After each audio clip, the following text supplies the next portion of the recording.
안녕하세요. 부자부동산 선생입니다. 10월 19일 일일 브리핑해 보도록 하겠습니다. 오늘 무서웠죠?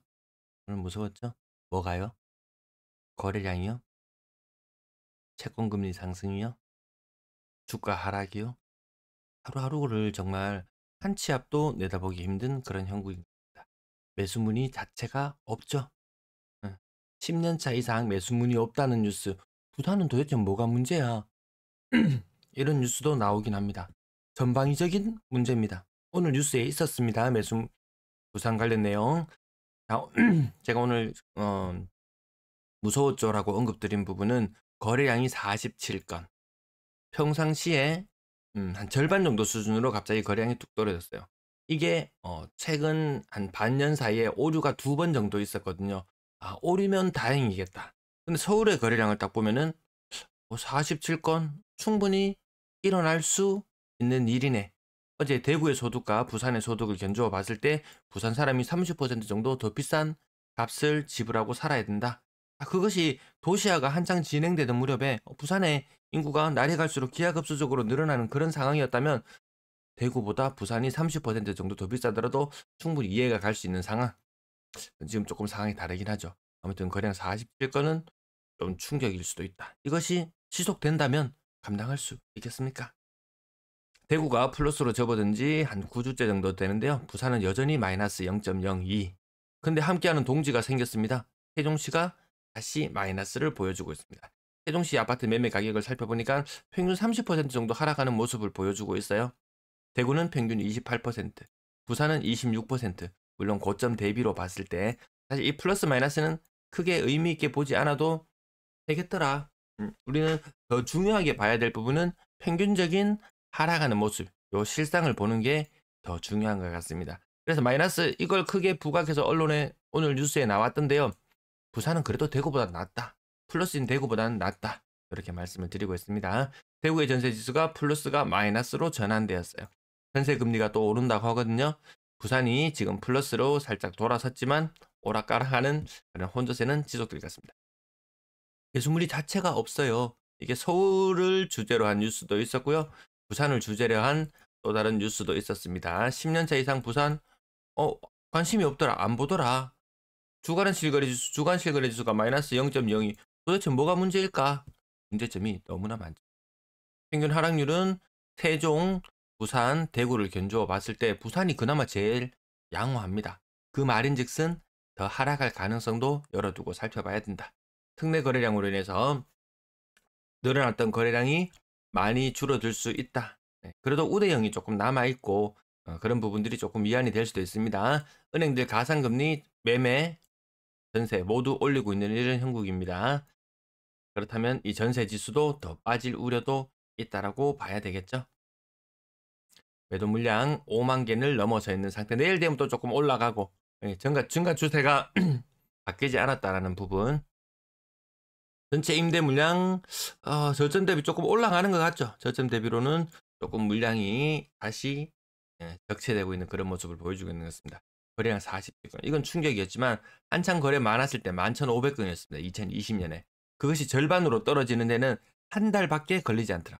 물론 분위기가 좋아질 때는 3,600건에 해당하는 거래량이 7,600건으로 2배가 증가하는데 한 달이면 좋겠어요. 떨어질 때 분위기 마이너스 곱하기 2분의 1 되는데 한 달이면 충분하더라. 그것이 또다시 절반으로 줄어드는 데는 2,700건, 21년도에 2,700건으로 줄어드는 데는 또 한 달이면 족하더라. 네. 그래서 다시 시름시름 떨어지는 시기, 거래량이 시름시름 떨어지는 시기. 부산의 거래량 최대 피크는 올해는 8월달, 올해는 8월 거래량이 피크를 이루고 시름시름 떨어지는 형태를 보여줄 것 같습니다.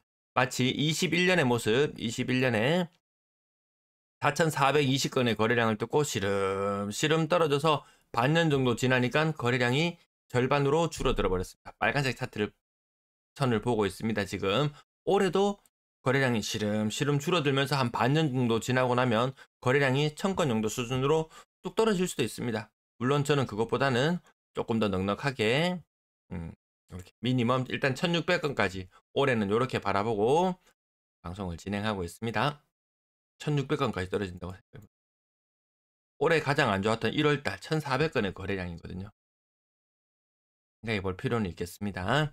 요 시뮬레이션 했던 건데요. 일단 1차 충격은 한번 온다. 일단 1차 충격은 한번 온다. 그 이후에 시름시름 빠진다. 요렇게 지켜보면 되겠습니다. 2075건의 거래량을 보이는 9월 달 거래량. 이 상태로 가면은 2150건 정도 수준까지 머무르거든요. 지난달 2350건의 거래량이었으니까 거래량이 바로 꺾이는 게 느껴지죠. 근데 같은 날수를 놓고 봤을 때 지난달에는 618건, 이번엔 461건. 거래가 더 많이 줄어듭니다. 10월 달 거래량은 2000건 아래가 명확해 보입니다. 그럼 다시 한번 되짚어 보면은 올해 2000건 아래의 거래량을 보였던 것은 1월 달밖에 없어요. 2월 달에 2100건을 바로 넘어서면서 2100건, 200건, 300건 거기를 오락가락했는데 당장 2000건 아래로 떨어질 수도 있다. 네, 건당 거래대금 3억 5천 수준에서 아직까지 회복은 많이 못하고 있고요. 매매 가격 몇 건 되진 않지만 한번 짚어보겠습니다. 네, 47건의 거래량을 보인 부산 금액 순으로 한번 살펴봅시다. 타지 롯데캐슬 대형 평형 15억 8천 신고가 대단해요. 일단 한번 말을 한번 해놓고 자 10층 9억 3천 고점 대비 25% 이렇게 고점 대비 가격을 보면 부산이 제일 양호한 게 맞아요. 이번 실거래 지수는 차치해두고 9월 27일 이후에도 6억 이상 거래가 조금 보이긴 합니다. 10월달. 하지만 그 절대 건수가 많지 않더라. 비싼 아파트들만 거래되나요? 오늘 거래 47건 중에서 어딘가에 좀 누락이 있는 것 같은 느낌도 들기도 하고 아닌 것 같기도 하고 누락이 조금 있어 보이긴 합니다.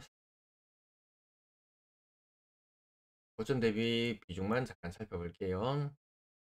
23%, 14%, 16%, 20%, 15%, 29%, 25%. 별로 요거는 워낙 말씀을 많이 드렸고 오늘 방송을 아무래도 늦게 촬영해서 올리다 보니까 딱 지나가겠습니다. 25%, 36%.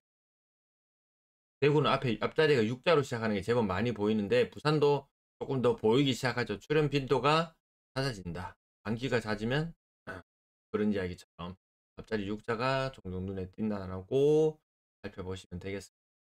대구가 비슷한 수준의 가격 아파트 가격은 30% 비싸고 그것이 부디 많은 빚을 내고 사면서 하얀 아파트가 되지 않기를 바란다는 말씀도 종종 드려왔고요.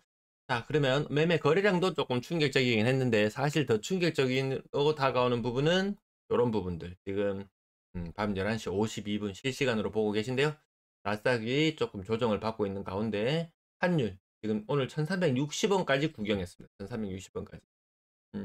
환율이 1200원 넘어서고 난지 시간은 좀 지났지만 그 이전에 한 10년 동안은 1100원대로 상당히 안정된 기간을 보냈었는데 지금 이것이 계속 치솟을 수 있다고 많은 우려를 보내고 있습니다. 여기 온달러 환율 게시판 들어가 보면 오늘 오늘 금리가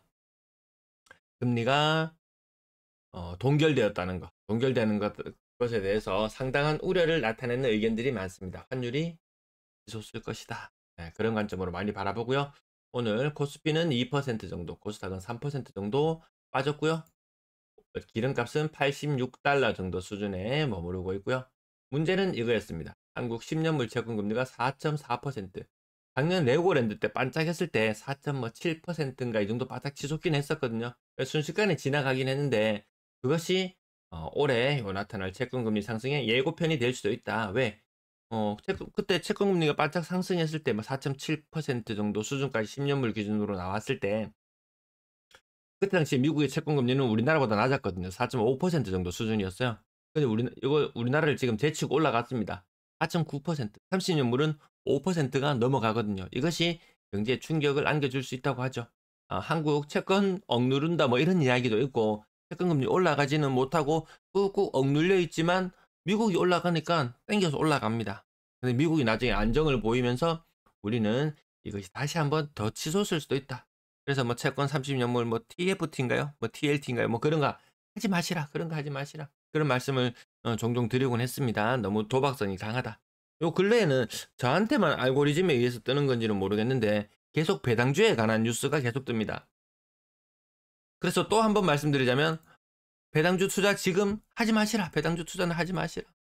5%의 달콤한 유혹에 주가가 막 30%씩 막 꼬라박고 이럽니다. 막 굉장히 아플 수 있습니다. 지금 배당주도 전반적으로 증시가 조정을 받고 있는 가운데 그렇게 매력적으로 보이지는 않는다. 괜히 언론에서 나오니까 이 청개구리 마냥 반대로 한번 말해봤습니다. 그래서 배당주는 지금 후닥 뭐 이렇게 말씀드리고요.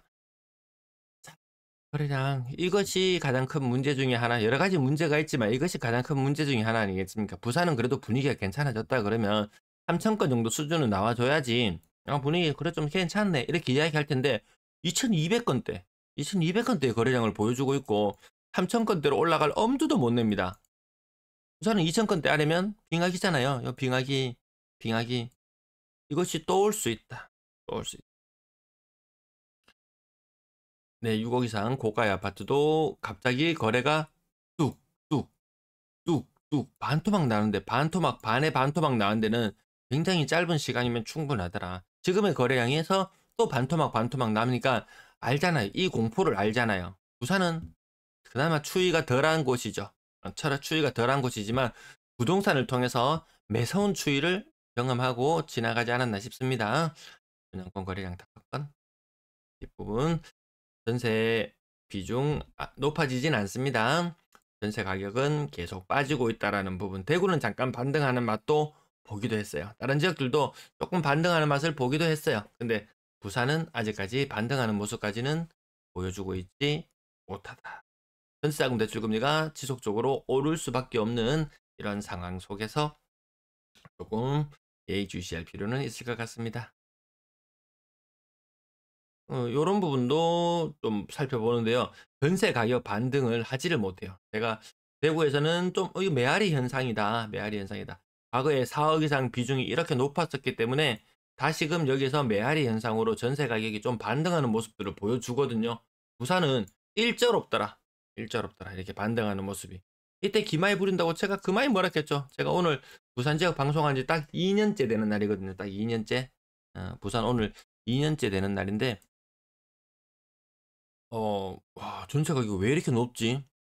부산 사람이 이렇게 돈 잘 버나? 이런 느낌이 들 정도의, 기마에 많이 부린다는 그런 말씀을 드렸었는데, 그럼 여기서 뭔가 반등이 나타나줘야 되는데, 전세 가격 4억 이상이라면 좀 나름 고가의 전세라고 볼 수 있는데, 이 비중이 높아지고 있지 않습니다. 과거에 4억 이상의 전세에 살았던 사람이 지금은 쑥 떨어져 내려왔죠. 100명 중에 아니죠. 100명 중에 다, 요건 계산 못 하겠습니다. 아무튼 15% 비중에서 5% 정도 비중으로 떨어진 이후로 다시 회복하고 있지 못하다. 고가의 아파트들, 일부의 아파트들 좀 잘 나가요. 그건 인정. 근데 시장 전체를 이끌어 나가지는 못한다고 말씀드렸죠. 시장의 움직임이 좀 그래요. 울산이나 대전이나 이런 곳이 상대적으로 조금 더 강세를 보이는데요. 인구 작은 곳들을 노립니다. 시장 전체를 움직일 만한 큰 돈은 없는 것 같아요. 그래서 비싼 아파트 좀 찝쩍거리고 좀 아파트가 전체적으로 많지 않은 곳 그런 곳 조금 찝쩍거리고 조금 찝쩍찝쩍거리는데 표도 안 납니다. 네. 바닷물에 잉크 한 방울 떨어뜨린 정도 저는 그 정도 느낌으로 보고 지나가는데 또 이 마음이 답답한 사람들은 그 잉크 한 방울 야 까만 거 저거 보이지 않나?